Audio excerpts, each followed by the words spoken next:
On le sait, quand on parle de batterie, hein, on n'a pas toujours l'aspect légèreté qui est là. Mais là, on a découvert ça avec la compagnie Voltium, qui est une compagnie québécoise. Oui, puis on l'a découvert il y a quand même plusieurs années. Hein.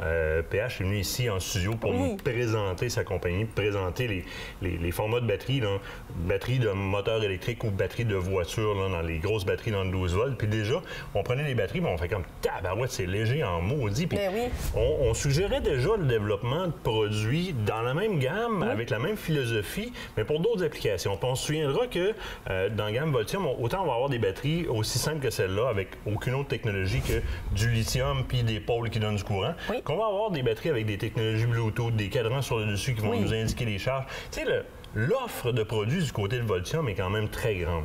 Mais si on oublie toutes les technologies puis l'emballage alentour, là, moi, c'est le cœur de la patente qui m'intéresse. Mais vas-y, je t'écoute. Ici, on a la nouveauté de Voltium, la 12 volts en 24 ampères-heure, ce qui est très intéressant au niveau format puis au niveau rentabilité parce que le prix par rapport au nombre d'années qu'elle va durer est incroyable, mais au niveau versatilité aussi. Dans un premier temps, moi, je prends le téléphone, j'appelle PH chez Voltium, j'ai...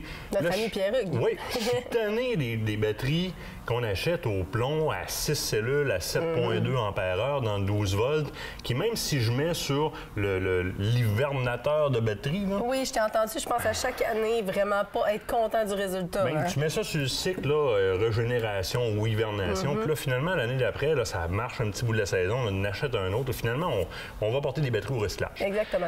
Puis, ça ajoute beaucoup de poids parce que, généralement, à cause des mauvaises expériences avec ces types de batteries-là qui sont moins fiables, mais j'en ai deux au bout de la ligne dans mon sac de transport de Sonar, ce qui fait que je me ramasse avec un enclume dans les mains, puis j'entraîne deux parce que je sais qu'il y en a toujours une des deux qui va lâcher.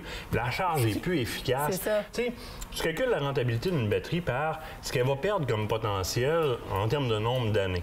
Mais mettons que les vieilles technologies de batterie, là, dans la première année, tu te rends déjà compte que tu dures de moins en moins longtemps. Puis l'année qui suit, c'est comme, à la moitié de l'année, il faut que j'en rachète une autre. On fait 26 semaines de tournage dans le bois, là, à la moitié de l'année qui suit. Là. Particulièrement dans mon besoin à moi, où est-ce qu'une batterie, je vais y en demander en tabarouette, j'ai besoin d'une technologie qui est à fine pointe là, au niveau du développement. Voltium nous arrive avec une technologie au lithium. La première des choses, la pile qui est là, qui est plus grosse que la pile 6 volts 7,2 ampères-heure. Oui, c'est ce que j'allais te dire, oui. Et plus légère que la 7,2 ampères-heure et c'est du 24 ampères-heure. C'est la nouveauté. Donc, une Deep Cycle lithium, très, très, très légère, entièrement scellée.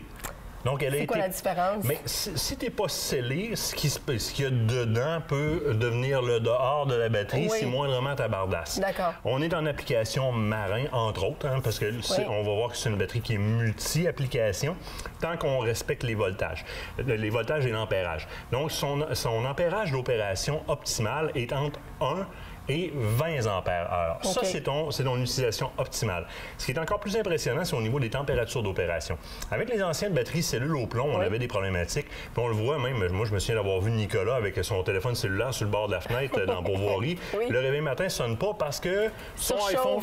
non, il y avait eu trop fret. Ah, l'inverse. OK, ça aussi, ça arrive. Le téléphone avait shutté down. Ah oui? Là, ici, en opération, tu peux partir de moins 20 degrés Celsius jusqu'à 60 degrés Celsius en mode décharge entre 1 et 24 ampères-heure. En mode storage, donc en mode entreposage, elle va facilement tolérer entre moins 10 et 45 degrés Celsius. Et entre moins 10 et 45 degrés Celsius, tu vas avoir un pourcentage d'autodécharge. L'autodécharge, ce qu'on entend par là, c'est une batterie que tu laisses traîner, elle va se décharger par elle-même. Oui, ça, c'est sûr et certain. Oui. Généralement, beaucoup. Puis encore plus si tu l'exposes au froid. Les gens qui utilisent des GoPro savent de quoi on parle, entre autres. La minute pour vider une batterie, ça arrive souvent. Exact. Mais là, ici, là, tant qu'on soit entre notre moins 10 puis notre 45 degrés Celsius, l'autodécharge moyenne de cette batterie-là est de moins de 3 % par mois.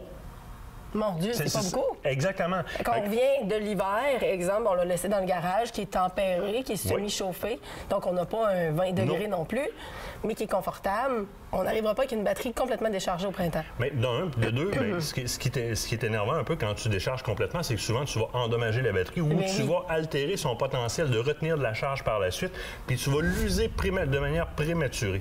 Fait que là, tu n'as pas d'usure prématurée. Ta plage d'entreposage est plus large. Ta plage d'utilisation est plus large. Ta plage d'utilisation en décharge en termes d'ampères-heure est beaucoup plus large aussi. Et la versatilité est incroyable. Quand je l'ai vu arriver, parce que Pierre-Hugues m'a dit je t'envoie ça pour tes sonores. Là, je vois ça arriver, je fais comme wow, c'est gros. Mais c'est pas si gros ça, mais c'est gros. Ben Christy, j'ai ouvert le sac de transport des différents sonores qu'on a à la maison, Garmin, Lowrance, Hummingbird. Et ça rentre. Hein? Ça rentre. Ça rentre, dans le sac. Voilà. Et voilà. Tout a été pensé. Puis c'est beaucoup, beaucoup plus léger. Scellé, donc, au niveau de l'environnement, bien, pour respecter les normes environnementales aussi quand je suis en situation nautique, bien, c'est sur la coche. Mais pensez à toutes les applications que vous pouvez faire avec, que ce soit au camp de chasse, le lanceur de pigeons d'argile, caméra de surveillance ou caméra de chasse encore. Tant que vous soyez entre 1 et 24 ampères-heure, elle va le faire. Tout ça scellé dans un format de 8 livres qui est comme hyper portable. Bon, oui. Et la garantie, hein, c'est garantie 10 ans, donc on n'a pas à se casser la tête. Très, très bon produit québécois. Allez-y pour du québécois. Mais là, faut se quitter pour cette semaine. Déjà. Suivez-nous, ces réseaux sociaux. La semaine prochaine, on vous parle de pêche multi-espèces du côté de la pourvoirie du lac Oscar.